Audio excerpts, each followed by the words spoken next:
Last time we ended with a discussion of Woodrow Wilson's foreign policy and America's attitude toward the Great War in Europe, what we now call World War I. The main reason the United States broke with its long-standing tradition of staying out of Europe's conflicts and decided to declare war against Germany in April of 1917 was Germany's use of a relatively new technology, the submarine, to try to choke off the flow of supplies from the United States to the British and the French. But a final straw, if you want to put it that way, that led to an American declaration of war against Germany came in March of 1917 when the so-called Zimmermann telegram was made public. This was a message from the German foreign minister, Arthur Zimmermann, to the German ambassador to Mexico. The British intercepted the message, which said that in the event of a war between Germany and the United States, Mexico should ally with Germany and attack the U.S. In return, when the war was over and Germany had won, Mexico would be rewarded for their assistance by being allowed to recover Texas, New Mexico, and Arizona, territory that the United States had taken away from Mexico back in the 1840s. When this was made public, of course, it just led to even more outrage against Germany.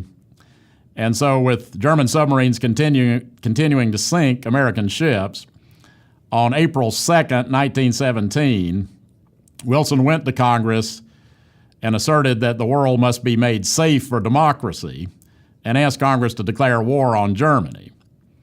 2 days later, the Senate voted for war and the House concurred on April 6th. Later that day, Wilson signed the measure and the United States was officially at war. That date, April 6, 1917, is one that probably should be remembered because not only did it mark the official entry of the United States into World War I, but an argument could be made that it marked the beginning of what some have called the American century. Because ever since the United States broke with its long-standing traditions of staying out of Europe's conflicts in April of 1917, the U.S. has, for the most part, committed itself to being a major player in world affairs. As far as World War I itself was concerned, the United States was not in a position to make much of a contribution until more than a year after we officially entered the war. The U.S. Navy, which was one of the biggest and best in the world, made a difference right from the beginning, helping escort cargo ships and eventually troop ships across the Atlantic and fighting off German submarines. But the Army was small, very inexperienced, poorly supplied, and so American ground combat troops did not see any action until late May of 1918. Once American troops did start to arrive in increasingly large numbers, however, the Germans began to see the handwriting on the wall. There's a lot of debate about whether or not the United States was the decisive factor in the outcome of World War I, but I think as much as anything, it was not so much what the United States did, but what the Germans knew they would do if the war didn't end soon. And so the Germans started looking for a way to end the conflict before the United States got fully mobilized. In January of 1918, Wilson had outlined his plan for peace, which he called the 14 points. Wilson used phrases like peace without victory and basically indicated that he did not seek a harsh, vindictive peace against Germany. To some extent, I think the Germans heard what they wanted to hear because Wilson also made it absolutely clear that there would be no negotiating with the current German government, the Kaiser's government. But if Germany replaced the monarchy with a democratically elected government, negotiations could begin. So with the war continuing to spiral downward for the Germans, at the beginning of November 1918, the Kaiser abdicated, a new civilian government took over, and negotiations then began to bring a conclusion to the conflict. An armistice, or ceasefire, was agreed to go into effect at 11 o'clock in the morning on November 11th, 1918. And so the 11th hour, the 11th day of the 11th month, 11 a.m., November 11th, 1918, the guns fell silent for the first time in over 4 years. In some respects, the hardest part was yet to come because the war is not officially over until a satisfactory peace treaty can be worked out. The International Peace Conference was to convene in Paris in December of 1918, and Wilson decided to attend the conference in person to negotiate on behalf of the United States. I think today we would sort of take that as a given, but remember there was no Air Force One, and the only way that Wilson can get to Paris is on a ship, which means several days at sea. Who knows how long the negotiations will take? It'll certainly be weeks, probably months. And to a large extent, Wilson is going to be out of touch with what's going on back home during the entire time that he's in Paris.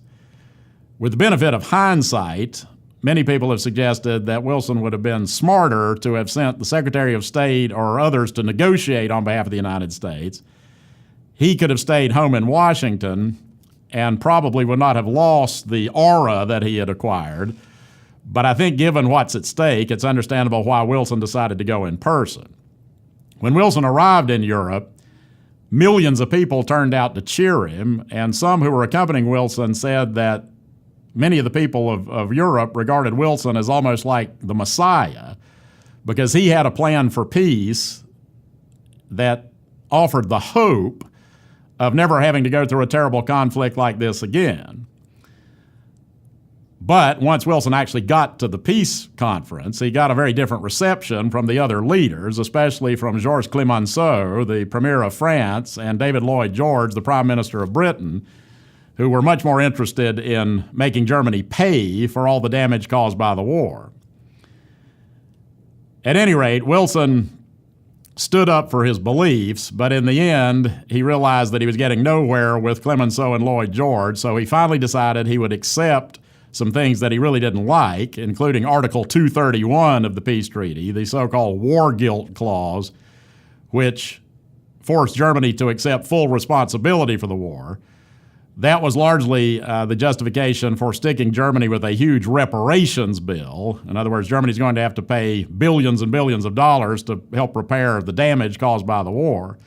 Wilson feared that this would accomplish little good and would do much harm because it would make Germany seek revenge, and for the most part, he was right about that. But for Wilson himself, the key to peace was point number 14 of the so-called 14 points, which called for establishing a League of Nations. And Wilson decided that as long as the peace treaty included a provision establishing the League, he would sign it for the United States regardless of what else was in it. Wilson was an idealist, but he wasn't a fool, and I think he knew that much harm could come from some of the treaty's provisions, but he really believed that most international disputes could be resolved peacefully through the League of Nations once it was up and running. He did understand that there would be leaders or nations that would not play by the rules, would not observe international law, and force would be necessary, but he believed that the principle of collective security, by which every member of the League of Nations would commit military force to bring a renegade nation or a rogue leader into line, was better than the old system of alliances. Anyway, Wilson signs the Treaty of the United States, but under the U.S. Constitution, the United States Senate has to ratify a treaty before the United States becomes a party to it. One of the things that had happened in 1918 was that the Republicans had gained control of Congress. Wilson was a Democrat, and a very partisan one. The chairman of the Senate Foreign Relations Committee, Senator Henry Cabot Lodge, who is a mortal enemy of Wilson, gets the first crack at the treaty. Lodge could accept the treaty, including American participation in the League of Nations, subject to certain reservations. Wilson was determined to have the treaty as it was written with no reservations or not have it at all. And so this became a test of wills between two very strong-willed individuals, Senator Lodge and President Wilson, both of whom had been college professors at one point in their career. Anyway, Wilson came to believe that most of the American people supported American participation in the League of Nations, And so he decided to take his case directly to the American people. And he embarked on an 8,000-mile, 22-day speaking tour of the Midwest and West, where isolationist sentiment was strong, in September of 1919. The trip exhausted Wilson, who suffered a paralyzing stroke shortly after returning to Washington, and he was left a permanent invalid or semi-invalid. For a while, his life hung in the balance. At one point, Senator Lodge visited Wilson in his sick room and said, "Mr. President, I want you to know we're all praying for you." Wilson looked at him and said, "Which way?" Anyway, in the end, people who knew Wilson knew that he had always been a very stubborn man, and they believed that his illness had made him even more stubborn, even less willing to compromise on the League issue.